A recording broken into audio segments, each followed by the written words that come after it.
Every time I think about those kids, it gets me mad. And by the way, it happens on the streets of Chicago every day.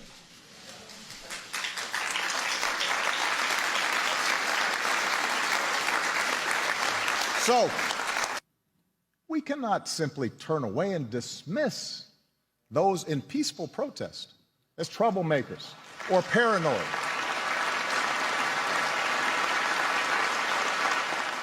Whether you are black or white or Hispanic or Asian or Native American or of Middle Eastern descent, we have all seen this bigotry in our own lives at some point. We've heard it at times in our own homes. If we're honest, perhaps we've heard prejudice in our own heads and felt it in our own hearts. We know that.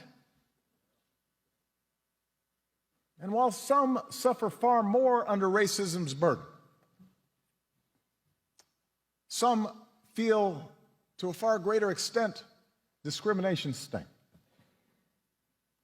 Although most of us do our best to guard against it and teach our children better, none of us is entirely innocent.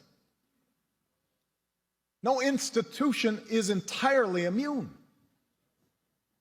And that includes our police departments. We know this. And so when African Americans from all walks of life, from different communities across the country, voice a growing despair over what they perceive to be unequal treatment, when study after study shows that whites and people of color experience the criminal justice system differently, so that if you're black, you're more likely to be pulled over or searched or arrested, more likely to get longer sentences, more likely to get the death penalty for the same crime. When mothers and fathers raise their kids right and have the talk about how to respond if stopped by a police officer, yes, sir, no, sir, but still fear that something terrible may happen when their child walks out the door,